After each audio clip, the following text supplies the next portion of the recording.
You're listening to a special presentation from Night of the Living podcast, Zoned Out, the Twilight Zone, revisited with Joe and Freddy.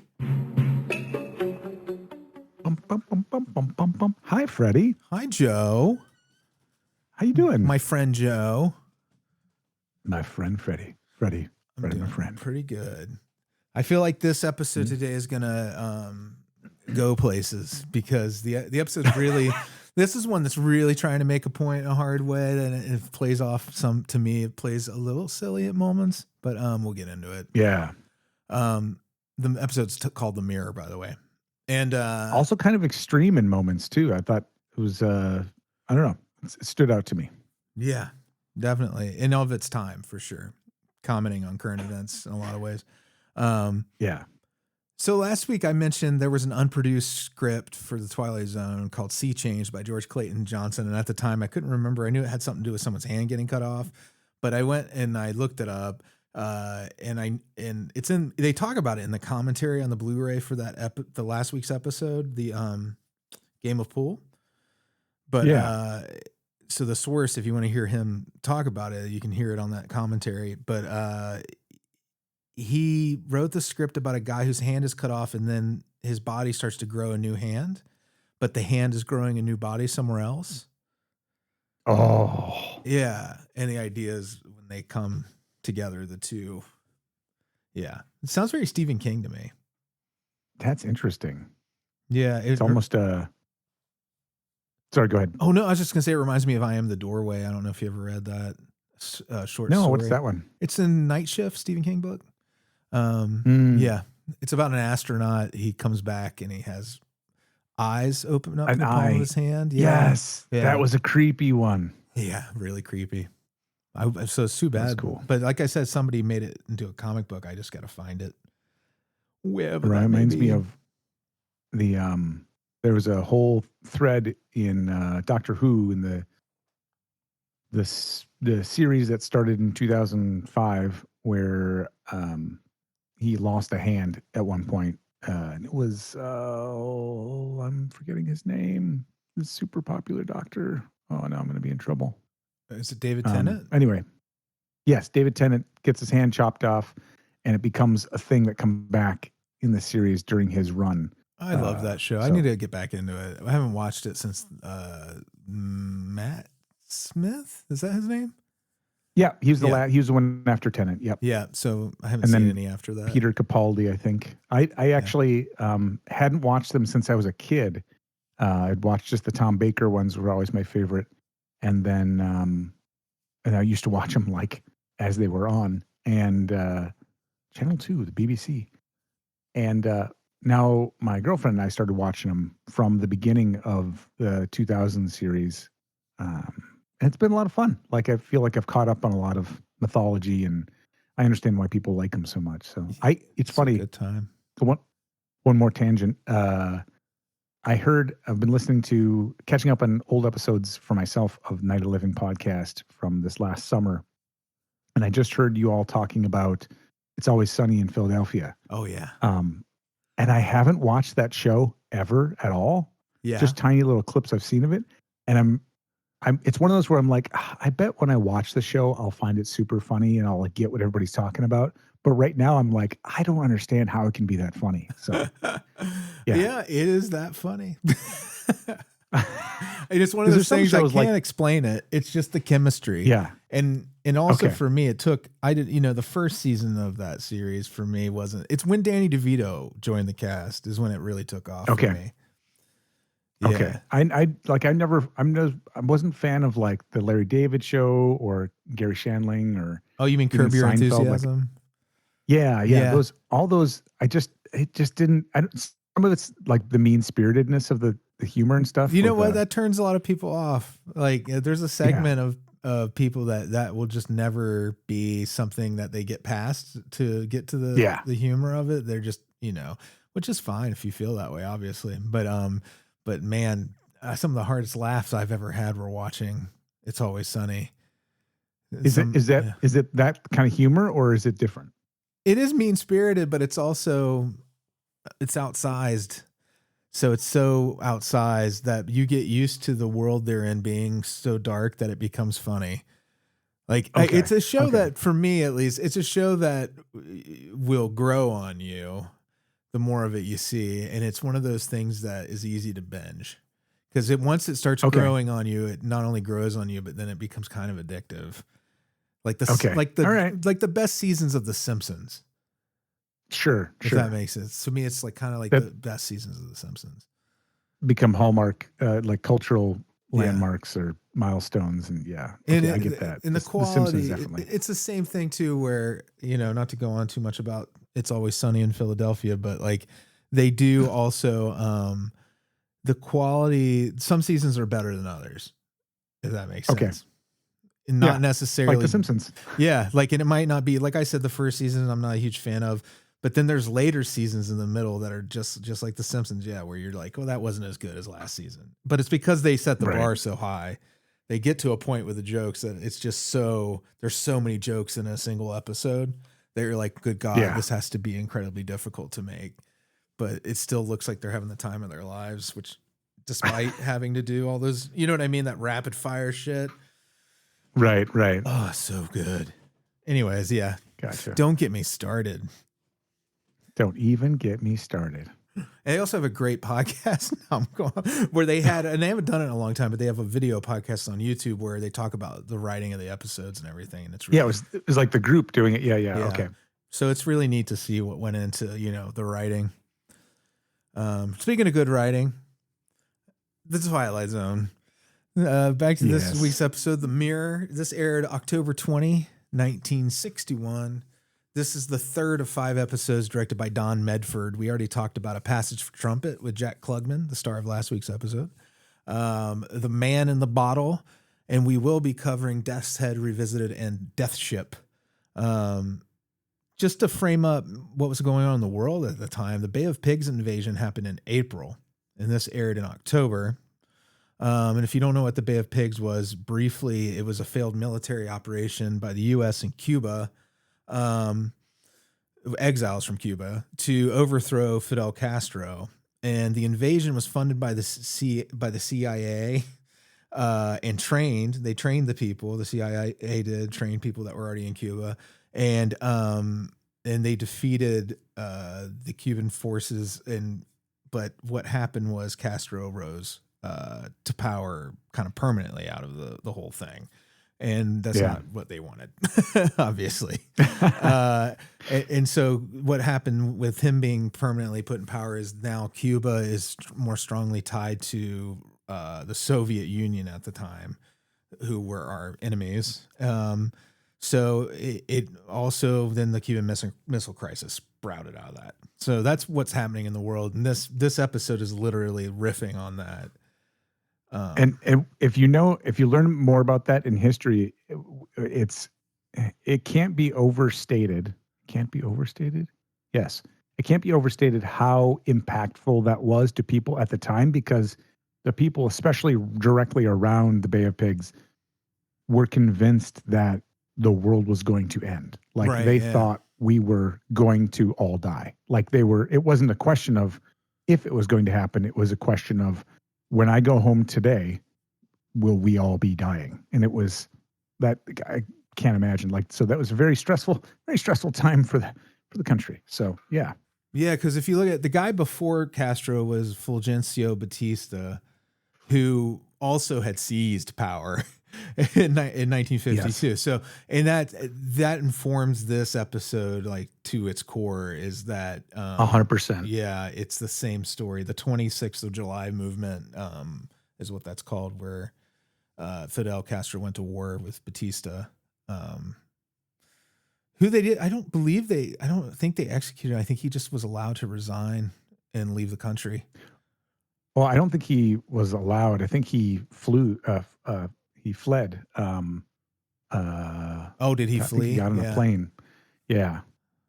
But I'll check on that while you go into the rest of it. So the setting, this is kind of like in contemporary works where the Top Gun movies made something about, they wanted to make a statement, but then they vaguely created a fake nation to make an enemy in it because they didn't want to get too specific. Now, I don't know why they They could have just made this a story where it was literally Castro, an alternate reality type of thing.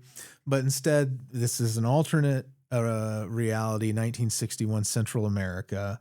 You're in the chambers of a deposed character named General De Cruz, who's like a stand-in for Batista. And you have this cast of characters there.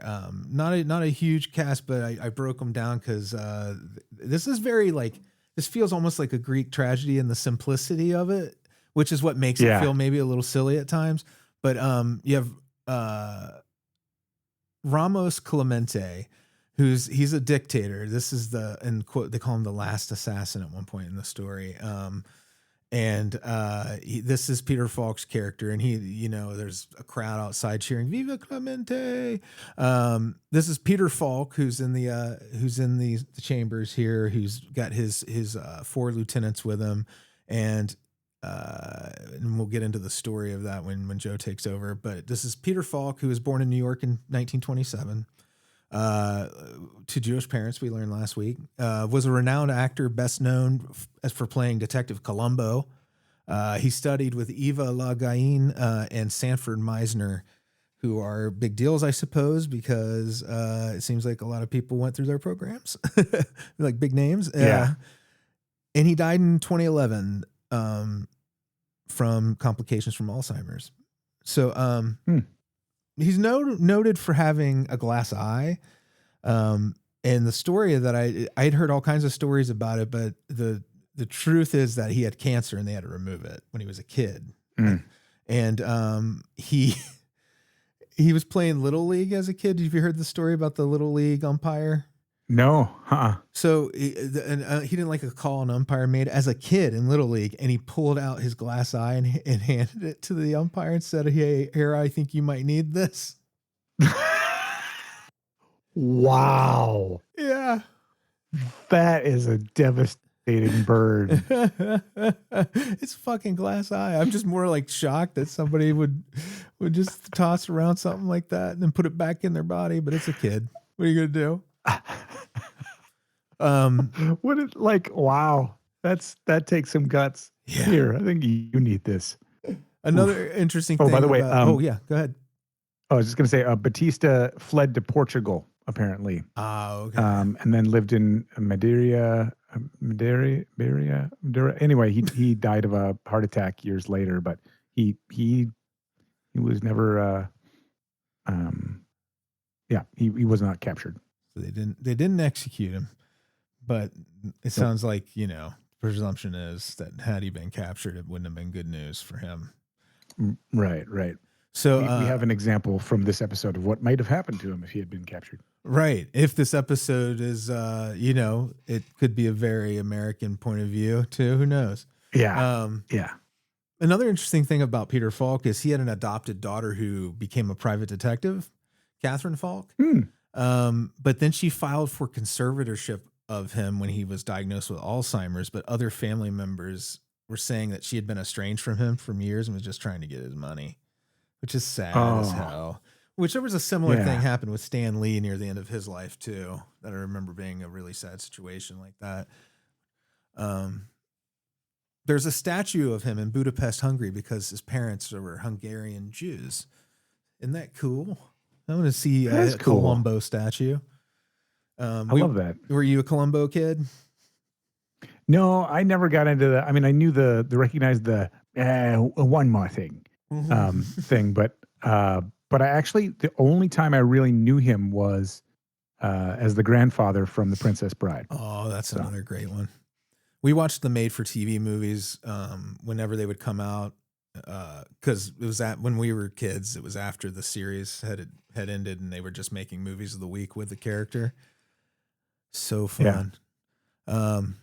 If you're a Columbo fan, Poker Face with Natasha, forgot it, Leon. I think Leon, yeah, is very much like a Columbo style show. It's real fun. Oh, okay, got it. I didn't realize that was based on that style. Yep. The 4 lieutenants of the revolution. That's De Alessandro, who is the dedicated one. He's the guy wearing the glasses. This is as Clemente describes them, the dedicated one. Also later he calls him a moralist as an insult. This is the second and final appearance of Richard Carlin, who was the bartender in Execution. Christo, the bold one, who later describes himself as a follower. Yes. And who tells him that he has no friends now in a way that was very friendly. And it sounds like he's trying to give him good advice. But right. That's Anthony Carbone, who was that's an Italian guy playing a Central American character. Has to be Carbone. And he was a stage actor. He was in TV and in a baker. They described as a baker's dozen movies. So 13. But his best remembered roles are from exploitation movies he made with Roger Corman. He was the coffee house owner in A Bucket of Blood, which is the most famous role. But he was also in Last Woman on Earth and Creature from the Haunted Sea, which I watched last year and is some good trash, 60s trash movie. He's in The Pit and the Pendulum, which is good. Roger Corman's Pit and the Pendulum. And he was a stage director too. Then we have Tabal, the quiet one. This is the guy in the beret. He's the sensitive, quiet one. I've never heard the name Tabal before, which I thought was very interesting. It sounds like a Star Trek name because there's a character named T'Pol on Star Trek. But for when I get into it, I think that Tabal. Sorry, now I'm getting confused. It was like the actor had a real scruffy look. I think he was intended to be more of a Che Guevara type character. But that makes sense. Yeah, the look, sure. Second and final appearance to Ball of Arthur Batanides, who was the leader in Mr. Denton on Doomsday of the that would be the little gunslinging gang, if I remember right. We have Old Man Kirkland in the Police Academy movies was another role that he's known for. He's in, I think, every one of them. So now I want to rewatch. I've been wanting to rewatch the Police Academy movies regardless, but now I want to. Oh man, I feel like I want to join you for that because I remember loving them as a kid, and I'm pretty sure they just have not held up. But who knows? Yeah, it's probably going to be eye opening. And then finally, of the four lieutenants, there's Garcia, the strong one. Rodolfo Hoyos Jr. Yeah, he was in 10 Days to Talara, The Little Savage, and a movie called Villa with 2 exclamation points. And he's going to come back in Night Gallery, which I think a lot of fans refer to as like the 5th season of the Twilight Zone, or the 6th season. Sorry. He's going to come back in that series. The segment's The Miracle at Camafeo, which takes place in Mexico. In the 70s, if you lived in LA or were a Dodgers fan and you were in the Spanish speaking audience, he was the voice of the LA Dodgers. Oh, nice. Cool. Yeah. General De Cruz, this is the leader who has been deposed, and who's brought in when we see him. He's in a torn uniform with his rank stripped away and everything. This is the first of 2 appearances by Will Kaluva. He's going to return in Ernest Ferguson as Ernest Ferguson in season 4's The New Exhibit. He was an actor. He's known for a film called Go Naked in the World, To Trap a Spy, and Crime in the Streets. I love these titles. And interestingly, he died while scuba diving when he was 73 years old. Whoa. Yeah. I mean, that's a way to go. Yeah. In the British West Indies. He's like, let's do this. I'm sorry. Just some of these titles, it feels like Troy McClure, you know. Yeah, it does. You might remember me from such films as Go To Naked Die in the Streets. Yeah. Then we have Father Tomas, it's a small part who provides some spiritual and thematic exposition near the end of the story. This actor, the reason I mentioned him, it's Vladimir Sokolov again, who was the old man, Gallegos in Dust, the father of the doomed man. And he's also going to be in The Gift. He's the guitarist in The Gift. And then lastly, I just want to mention our boy Robert McCord is in here in the background with a big fake beard on, playing the guard who brings the priest up to see Clemente. Yeah. So Yeah. Robert McCord, Right in on. case you haven't listened to the earlier episodes, has been in this series. Like, I think he appears over 60 times. So That's wild. I'm certain he's the record holder for Twilight Zone, unless somebody hasn't spoken up, some uncredited person. But Robert McCord, king of the Twilight Zone. You know, they mentioned real world leaders in this episode. You know, the Castro and Batista and is it Trujillo? I don't even know how to pronounce that. The Dominican Republic leader at the time. I think the two L's are more of a Y sound. Yeah. So yeah, and again, it's very similar. This is very much like Castro, but I'm going to turn it over to you, Joe, because I went pretty long here. No, it's good. There's a lot of interesting components to this, and it does help set the stage for what's happening in the episode. So we open on a man, Peter Falk, as we mentioned, looking like a young Fidel Castro. He's got the gorilla fatigues and all that stuff on, and he's smiling and waving over a balcony to cheers of "Viva Clemente." And he comes back in and he kind of smiles at his four companions, and they're all in kind of similar uniforms, and most of them have just terrible facial hair. Some of them looks like they have a real beard, but then a fake mustache, and then but you can tell. I mean, again, it's one of those where, with the detail we can see now, you can see like the outlines of where they cut the material and stuff. But some of them, it's like, okay, that one has a real beard and a fake mustache. That one might have a real mustache. The beard is fake, you know. But it's interesting to see these different characters. And he comes in and kind of viva, viva, viva. It's this moment right at the beginning. Unfortunately, I was like, oh, that's definitely Peter Falk, where he's like, viva, viva, viva. And it's almost like he's almost doing a scene from Fiddler on the Roof or something. Viva, viva, viva. I was like, oh, no, don't. And then later on, he gets into the character, but just that moment was just like, oh, Peter. And then he kind of sits down, and it's almost like he was trying to improv it at one point, because the way he's talking about it, he's like, I sit down and I laugh because I don't know. I don't know. Huh? I don't know how I'd feel at this moment if I get drunk, or if I drink wine, or if I laugh, or I get drunk. He doesn't quite repeat himself, but he basically says, if I would get drunk or drink wine or something like that. Like, kind of say the same thing. He's like, I don't know. And then it's like this moment where I don't know. It's weird. But sounds like our president a little bit. What's that? I said his rambling kind of sounds like our president a little bit. Yeah. I don't know. I just how do I do that? I guess I do drink. People are saying that I should. I'm the greatest ever. I don't know. It's like, oh no, they're not. Sorry. Anyway, sorry. Moving on to he's sitting at the table, and he's kind of like, oh, what makes a man drunk? Is it the wine or the mob of people screaming his name? And he's kind of, philosophizing as he's talking to his four lieutenants.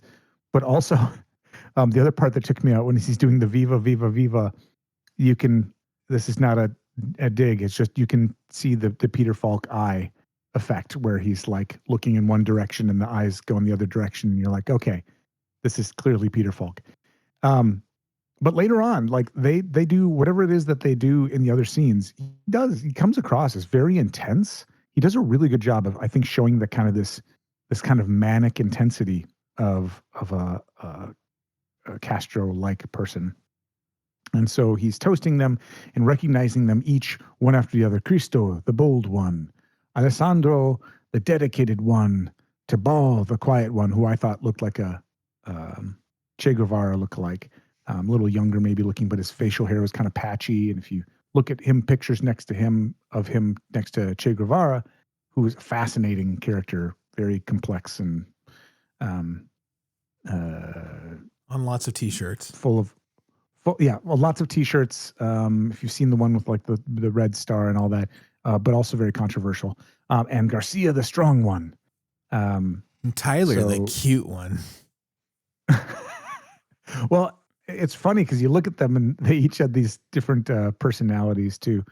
Um, but so they all drink, and then it's weird because you're seeing this. There's already kind of an uneasy tension because he starts laughing, and then they start laughing, and then they're just kind of looking for him for direction right at the beginning, and you get a feel for that. Okay, well, now what? You know, it's just I thought it was a very interesting moment as he's coming in. He's kind of trying to vamp as this leader, and then all right, well let's start with this. He goes to the picture, goes behind them. That's this picture of De Cruz, General De Cruz, as like a stand-in for Batista, clearly, and he throws his drink at the portrait of him and says, "Well, let's start. So bring him in." And so you get the idea, like, okay, this is how they're going to start their reign. They've clearly won. The revolution has succeeded, and the first thing they're going to do is bring in De Cruz, and we hear the voiceover from Mr. Serling.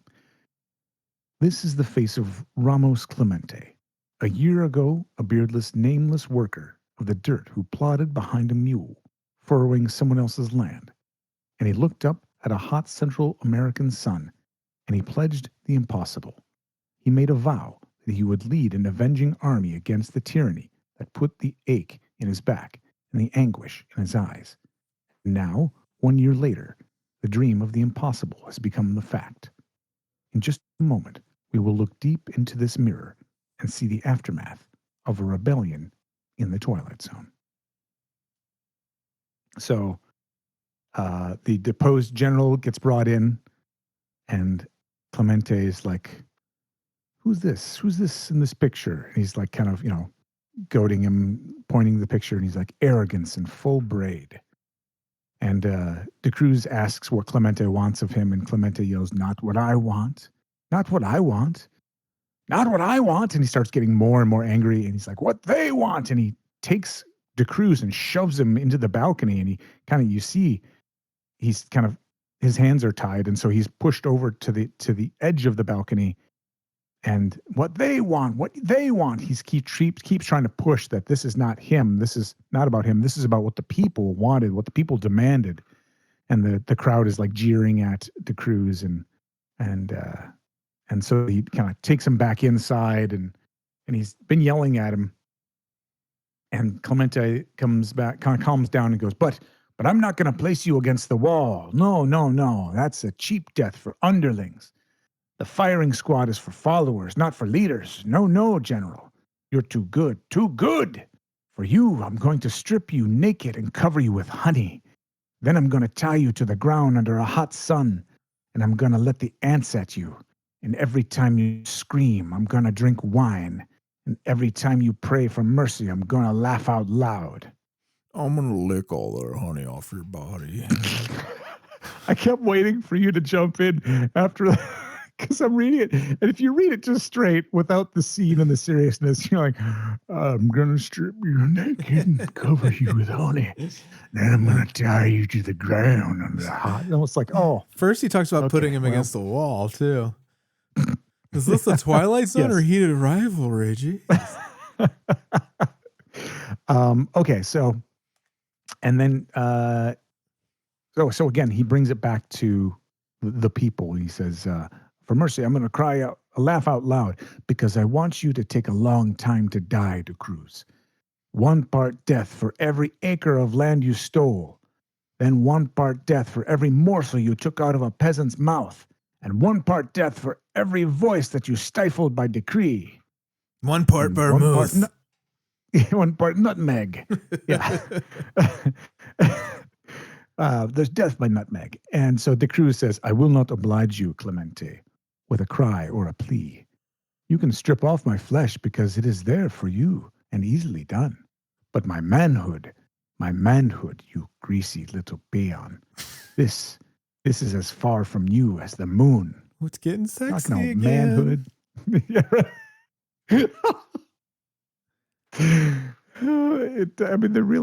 It's like, come on, guys. Turn the heat up. You're pushing it. And Clemente goes, greasy peon, huh? And goes greasy, and he starts to grab De Cruz. And Alessandro comes up and he says, he's to be judged, not tormented. He is the animal. And De Cruz turns to him and says, and you are not, eh? He kind of chuckles and says, you are the purists, huh? The saviors? The avenging angels, eh? Gentlemen, you will soon be disillusioned.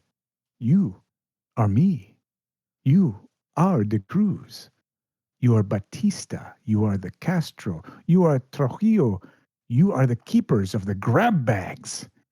Oh, you can wave your flags and put up your statues and embrace all of the people, the oldest and the youngest, but we are the same, all the same breed. We are the spoilers. We care for no one but ourselves. And Clemente is getting more and more angry, and he backhands De Cruz. And it doesn't come off, I think, quite the way they want it to, but Alessandro grabs, kind of stops Clemente and picks up, kind of straightens up De Cruz and says, he presents his case and we are his best witnesses. We corroborate everything he says. And then, so basically saying, hey, no, don't stop beating him. This is not how we're supposed to do this. We're doing exactly what he says we're going to be doing. And then De Cruz says, you cannot help but do it. You think this room, the people out there, you think these are the fruits of victory? He shakes his head and says, the spoils. They are simply a legacy, Clemente. What I pass on to you. Power you shall have, General Clemente. Certainly power enough to make you giddy. Power. But there are other things in the... Yeah, power you shall have. But there are other things in the inheritance, and you'll find them soon enough. Fear. Fear, the chief legacy. Fear of assassination. Fear of disloyalty. Fear of rebellion. Fear of another Clemente hiding in the hills. God help you. God pity you. Fear leads to, how do you say, the dark side. And so Christo's like, take him out now, and kind of shoves him aside. And De Cruz, as he's leaving, he kind of passes by the mirror and he stops and he says, I see you have found my mirror too. An old woman brought it to me 10 years ago when I'd first taken over. She said it was magic. She said, by looking into it, I could see the faces of my assassins. He chuckles and says, maybe she's right. Look deep, General Clemente. Find out who your assassins are. You will see them in that mirror. You will see them in the mirror. In the dark corners. You will see them in the crowd. You will see them everywhere. Fun update to this would be to make it one of those workout mirrors. Like if you said it in modern times, like just a workout mirror trainer, like feeding you, like gaslighting you and trying to make you a killer. Right. There's a story there. So what I find about all this, interesting about all this is I think this is all like the first, it's the moral lesson of like leadership and power corrupts and all of that, right?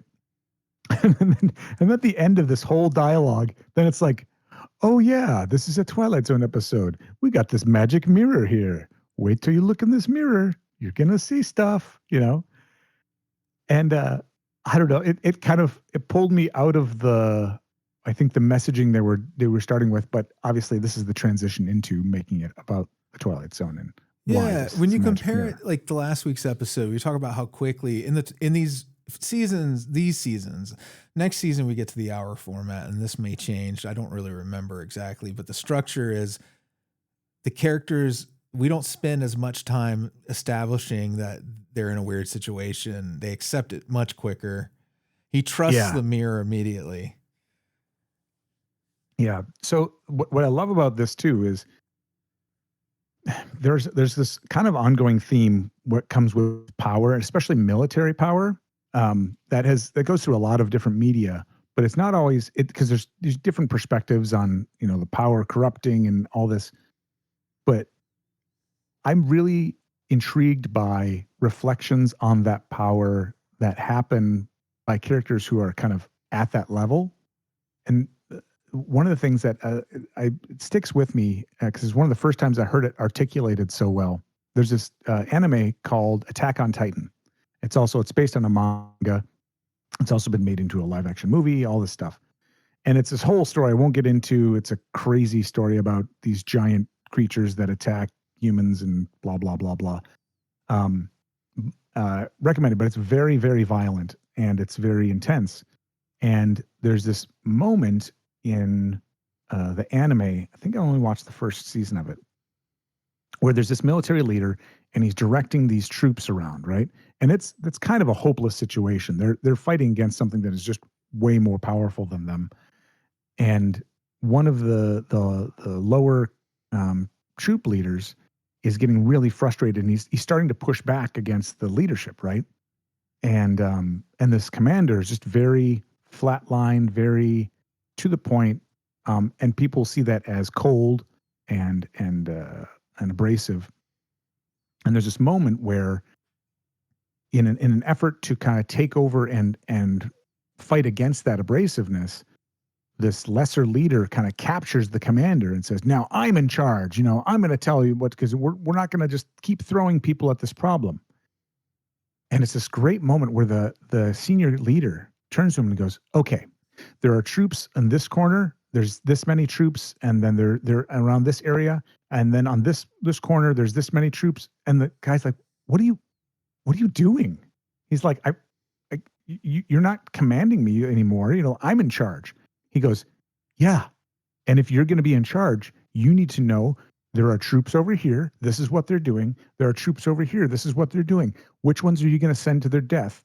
Who are you going to make die first?" Like, basically laying this all out in front of him that says, this is why people in leadership are cold, is because you have to kill people. You're sending people to their death. You know that all the time, but you still have to make these decisions at this level. They make that distinction on Scrubs frequently as well. Oh, do they? Okay. Yeah. Of like the people who actually have those decisions to make. Yeah. And it blew my mind as a person who I often chafe. I work in the corporate world, and anyone who's at like the director level or above very often is working, and I'm not a director, but they're working with politics in addition to the day-to-day work they're doing, right? And especially at the VP level, it's almost all strategy and politics and interaction between people. And I've often gotten frustrated by that, right? As a person who's either a manager or a line level worker. But this was one of those insights that was like, oh, okay. Like, I get this now, where if you ever run into a situation at work or in your daily life where you're like, I don't really want to make this decision, and you end up asking someone else, recognizing that when you do that at work and you ask someone who is your superior, your manager, your director, whatever, you are handing them that responsibility. Yeah. Yep. You are asking them, take responsibility for this choice because I'm asking you what I'm supposed to do. A good leader will see it that way. Right. A good leader will be like, when I know of something, I'm now responsible for it. Being aware of it is responsibility for it. Yeah. Right. That's and I think a lot of the leaders, hardest thing about being a leader. Yeah. Is being aware of all the stuff. And then once you are aware of it, you have to make decisions that you don't have all the information. You just have to make a decision. So again, I'm generally pretty liberal, very socially liberal type person. And I push back against authority and a lot of this stuff. But this was one of those moments where it was like, I saw all of that through a different lens, and it's really changed the way I look at a lot of this stuff. It's really changed the way I look at leadership in general. It's kind of magnified my frustration with certain leadership and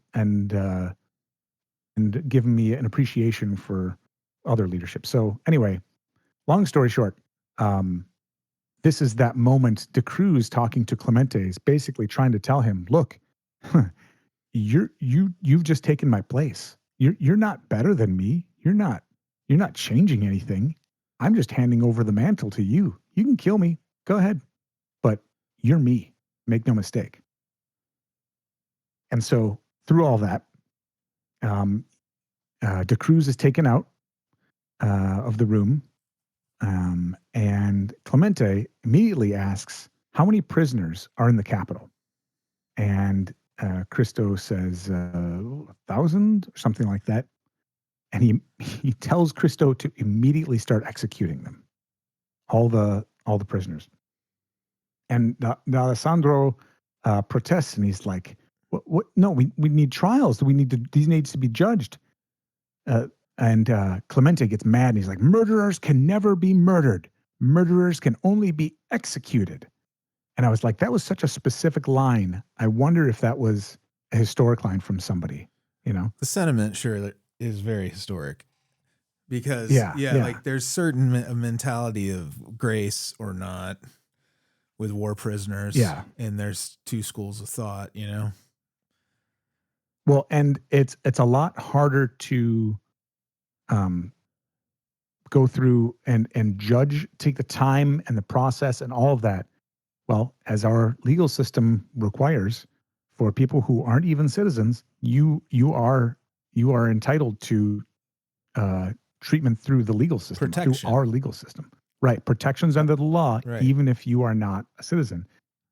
That's the big question of this episode too, is like how, when something like this happens, the question I had is how is power, if ever, returned to the people of a country where something like this happens? Right. Because a certain amount of power has to be given back for them not to sustain any kind of stability between the people and the government. Right. But I think all too often you find it's just like De Cruz says, it's a change of hats. You know, it's or not change of hats, but it's a passing of the mantle. And so you see that this person who, again, even the beginning of the episode is like, no, it's for them. It's for them. You know, it's not what I want. It's what they want. And then so quickly you see him, he starts the executions, and he sends all of the rest of the people, Tabal and Garcia and Cristo, to start the executions. And Alessandro's there in the room with him, and he's still protesting. He's still pushing back. And it was interesting. I was trying to look for parallels between Castro and Clemente. And D'Alessandro, I feel like his role, there's a person who could criticize Castro back in the day, like one of his advisors who was real close to him, but he was one of the few who could actually criticize him to his face and get away with it. And I kind of felt like maybe that was this person. And Clemente is kind of pondering what De Cruz said, and he kind of walks over to the mirror, and he's like kind of pawing it, like pawing it, like touching it. He's like, "So this is the magic mirror, huh?" And as he's doing that and talking to D'Alessandro, he's looking in the mirror, and he's talking to D'Alessandro by his desk, and then he turns back to the mirror, and in the mirror, he has this vision of D'Alessandro holding a gun, like pulling a gun on him, and he's like, "What?" And he whips around, and there's no gun, there's no nothing, but immediately he's like, "It was you. It was you." And he starts like getting really agitated. And D'Alessandro is like, what are you talking about? And he's like, "It was you in the picture. It was you. It was you." And so he's super focused on this sudden like vision of betrayal, and he won't let it go. And D'Alessandro is like trying to protest, like, "Stop it. What are you doing?" And he's so convinced that he kind of bull rushes D'Alessandro into the balcony over the edge. Yeah. Now that's like drastic, but D'Alessandro yells and he goes, "Ah!" And it's like, okay, wait, he yelled for like 5 seconds. Yeah, like you're presuming he's fallen maybe 3 stories would be my guess. Right. Yeah. And it's like, I didn't hear I didn't hear The people below were horrified by it. So you can already see he's not acting, you know what I mean? Like the people are already, they're seeing it. Right. Immediately. Well, and again, he has just had this victory. I mean, there's not, it's been like a day. So one of his closest advisors, one of the ones who was pushing back on him, again, Christo. telling him things he thinks he needs to know. Like, you Oh can't yeah, just yeah. do I'm this. sorry, you meant De Alessandro still. Yeah. And so you see the look on Clemente's face of like, it's a mix of like sadness and betrayal and manic, like all this stuff. And we'll do a commercial break. And we come back sometime later, and the executions are happening in the public. You can hear them saying, ready, aim, fuego, which I don't know if fuego is actually the word for fire in Spanish for like firing a gun, but it kind of stood out to me. Right. It could have been. I mean, they filmed in LA. They had some native Spanish speakers working on the show. Right. So also something interesting about this episode, I just want to mention it before I forget to say it because I didn't put it in my notes, but there was like when we get to the end, there's like an ad from the government for talking about an economic upswing and how to register, probably for grants of something, I'm guessing. Yes. Yeah. I believe it was called The Will to Change. Okay, there you go. Because I meant to look that up just because I wanted to get the context of why they were sponsoring the show. But it's interesting that it would be a civic, what seems to be, an ad from a civic agency of some kind.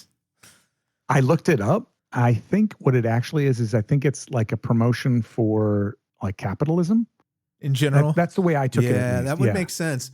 Like, because they're worried about the communist threat of Cuba. Yeah. Which makes this, again, it smacks of the fact that it's sponsored this episode, and we didn't see this as a sponsor during a game of pool or any other time that I know of. Says a lot.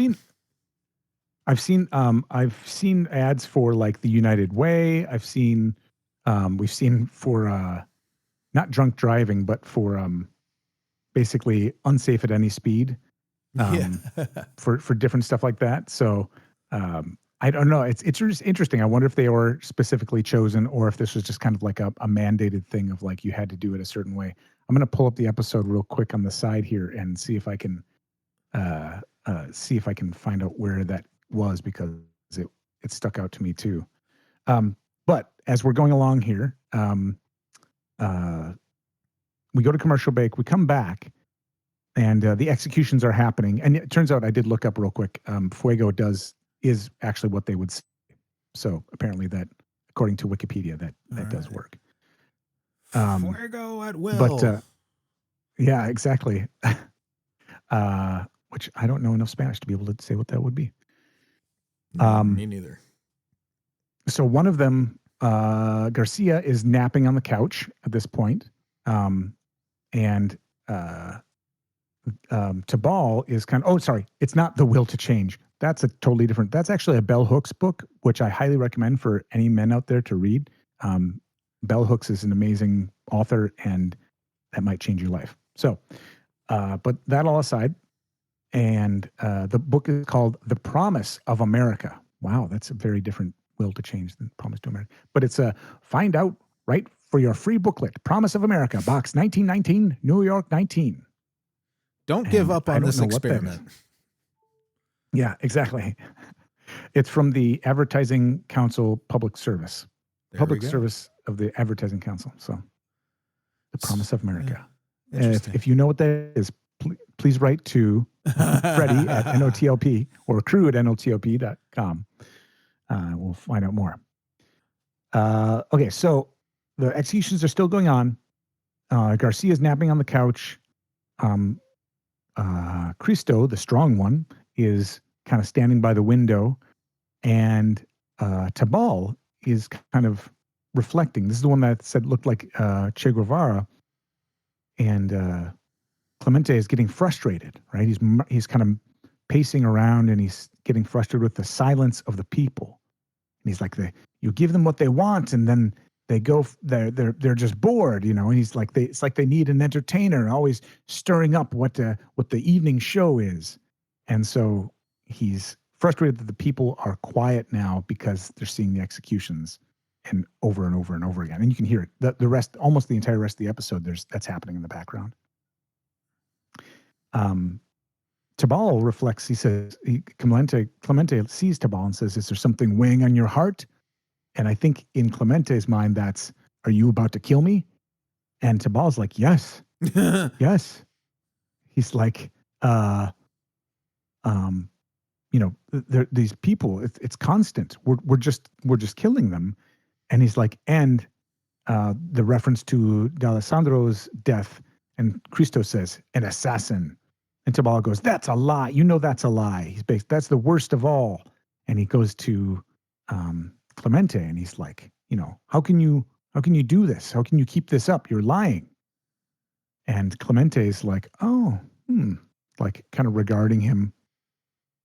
And all of a sudden, Garcia is taking this argument, and he kind of wakes up on the couch and he sits up. And again, this guy is as you said, he was the announcer for the Spanish section at different games. But he gets up and he has the most like generic white guy act. Hey, what's going on? Like no accent. And I was like, how did that happen? And again, he talks a couple of times where it's just like, you sound like you don't. Yeah, he probably has learned to turn off his accent from time to time. It's always funny how using accents is really kind of half-assing it anyway, because you're like, right, you're already not speaking the language these characters would normally be speaking in the scene, but they're like, we'll meet you halfway. Yeah, right. We'll do it with an accent. So basically, Clemente starts pushing back, and when Tabal walks, so Garcia gets up, goes to the desk, and Tabal is trying to prevent Clemente from looking in the mirror again, but Clemente kind of shakes him off and goes to look at the mirror again, and Tabal is like, oh, and he walks over to talk with Garcia by the desk, and as Clemente looks in the mirror, he sees another vision. This time it's Tabal and Garcia like sneaking up on him with knives. And it's very creepy, but it's really interesting how they show that. And Clemente like whips around, and he's like, and they're like, what? Did you see something? And he staggers back to his desk, and Christo's like, did you see something in the mirror? And Clemente's like, no. I'm just concerned about De Cruz. And Garcia and Tabal walk to his desk, and they're like, what do you mean? He's like, I want you two, Garcia and Tabal, to go check on De Cruz and report back to me. And Garcia's like, report what? His health? And he was just here. Clemente's like, I want to make sure he's adequately protected or adequately, held. And they both protest, and they're like pushing back, and Clemente just says, look, you're here and you're alive, but that's on my authority. Basically, that's because I said you should be alive. And they're both are like, oh, the hell you did. But they still both leave, and they're both pissed off, and they both leave to go to check the prison to check on De Cruz. And immediately after the door closes, Clemente picks up the phone and calls the prison. He says, give me the front guard shack. He goes, there are two men coming. I want you to shoot them when you see them. They're spies. He said their names are Garcia and Tabal. And the guy, clearly the other side of the phone, you can't hear it, but they're like, I know who they are, and they're spies. He's like reacting. And you can see Christoph. Was it Christoph? Christo in the background, and he's like almost like palming his face, like, oh my God, he's losing it, right? And he finishes up the call, and he says, call me back when it's done. And he hangs up, and Clemente turns to Christo, who's kind of got his face, and he moves his hand from like a face palm to like I'm just, pressing the bridge of my nose like I get a headache. And he's like, something wrong? And he's like, no. Like, why would something be wrong? And you can see like his hand shaking, like he's very, very angry, but he's like holding it back. clearly frustrated and angered, but he's holding his emotions in check. And so he starts going back and forth, and he's like, asking him, he's like, you have to expect this from now on. When a man has power, he has enemies, and now you have enemies. And Clemente goes, yes, enemies, yes, I understand that, but must my friends be my enemies? And Cristo takes a drink and goes, from now on, Ramos, which is Clemente's first name, you have no friends. You have followers and you have competitors. That is the breakdown of the world now. You must live with it. Sounds like a social media manager. Yeah, right.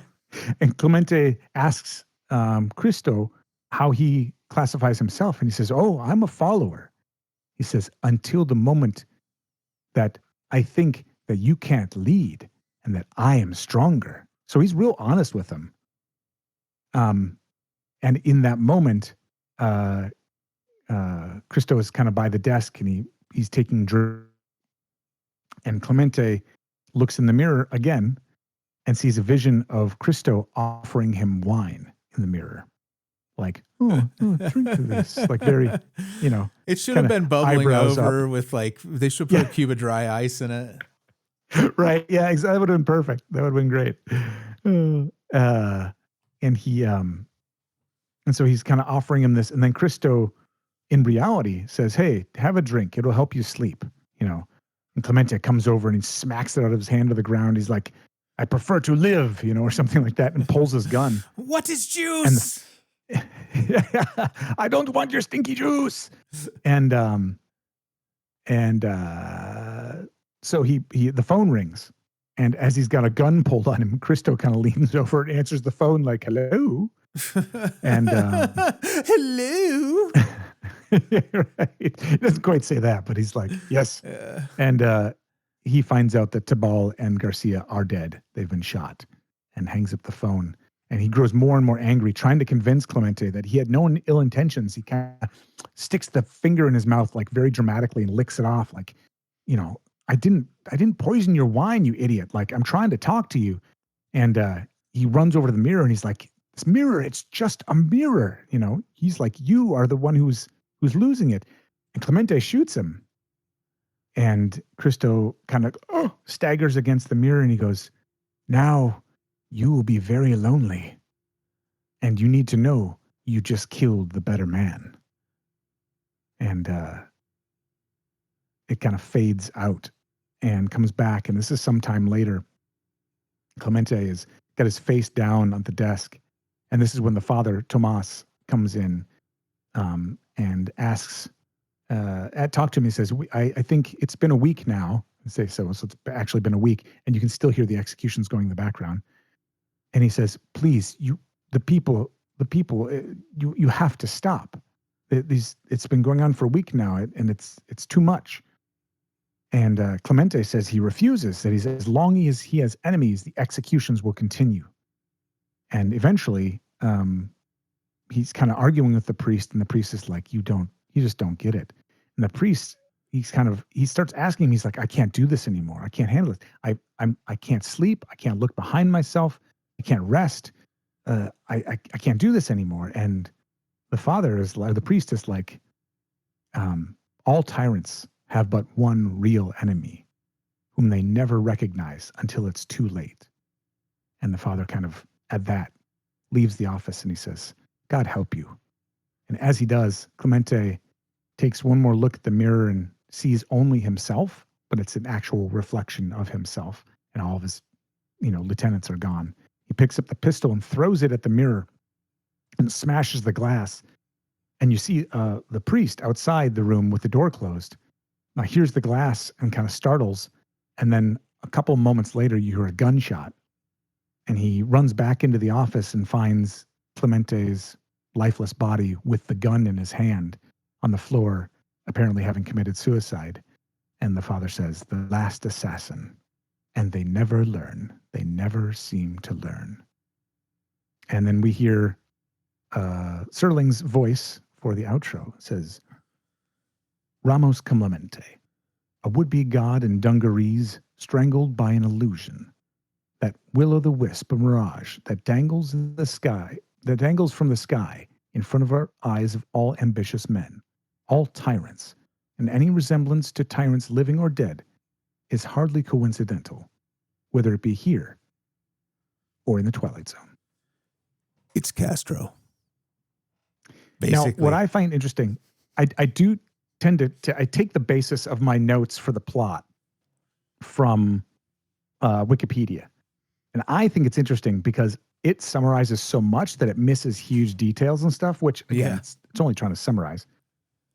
So it doesn't, and sometimes it really misses the message of the show. And in this one, it says that the gun has gone off after hitting the mirror and then hitting the ground. So it says it thinks that he threw the gun and then the gun went off and shot him. But when you see the episode, he clearly has it in his hand, right? So yeah, the message is clear. And I thought that was kind of deets. Yeah. And I think that's kind of an extreme message for the Twilight Zone. I mean, the suicide is kind of, I don't know if it's as controversial then as it sometimes has been in the past, but it's more controversial now than it was then. I suppose that makes sense. Because now if you do that, you want to, you're going to have trigger warnings at the front. That's standard now. Right. So some people are turned off, creators are turned off from even covering the topic to have not to, because they're like the complexities of the responsibility of talking about the concept. I think is too much for them. Right. It's a lot like when and I've heard in a lot of the Night of Living podcast episodes, you talk about older episodes, especially in the origins, about how, in the 80s, we were kids who grew up in the 80s when the ratings, there was no PG-13 and there was no way that people really dealt with serious issues in a way that laid it out for younger viewers. Sitcoms and so a lot of times, yeah. A lot of times you would see something and there would be no context for it. And I think that's so important in media today. Like you said, with the trigger warnings and all that, some people balk at it and it's like, yeah, well, you grew up differently, Right. I think, rape is dealt with so flagrantly in the past, and I think that has bred a certain attitude socially about that. And I'm so glad that it's being taken so much more seriously. And I was watching, for those who watch modern TV, there's a show called The Pit with Noah Wyle in it. And it's kind of, didn't you say it's like ER2 or something like that? It was supposed to be another season of ER, but they didn't get the licensing or something and changed it to The Pit. Yeah. And I've only watched some parts of it, but this latest episode, they have a victim of sexual assault come in and they show step by step by step by step this arduous process that is so invasive and humiliating, and it's treated with a lot of respect. Yeah. And I love the way that, but it's important that I love that they show every step of it. It's not even finished in the episode, and it took a huge chunk of the episode. And they treat it again with a lot of the respect and attention that they should, but it's grueling to watch because of every step and piece that this person has to go through as the victim of that assault. I wonder if that would help somebody feel more comfortable going in and reporting something after they've seen it on a show like The Pit, and now they've had that chance to rehearse the visit. Yeah, that might help somebody. Well, I hope so, and I hope also that for people who, I think for older generations especially, and especially men who have seen that and been like, oh, whatever, it's not that big a deal. It's like just this moment, just this part of it, not the trauma, not the actual, but like just the reporting of it. Mm-hmm. What that entails is so intense. I feel like more people need to see that, and I appreciate that younger generations, I feel like, are getting that message more of like, no, put yourself in someone else's shoes for real. Like at least try. You can't do it. You can't be that person, but try to understand another perspective. I love that about this generation of trying to really get the perspective that someone else has. And there's a backlash against it. There's the whole manosphere and all the, oh no, things just need to go back to the way they were. It's like, no.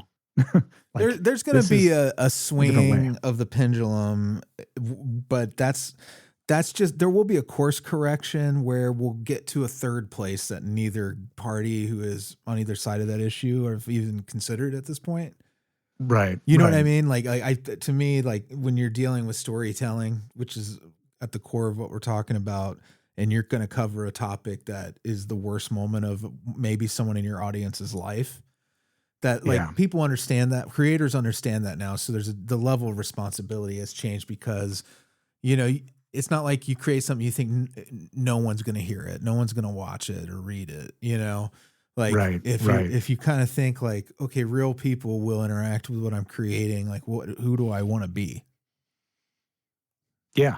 You know? Yeah. I mean, people I think are thinking more about the real impact of what they're creating, and they're making some really amazing stuff. Yep. And I don't know.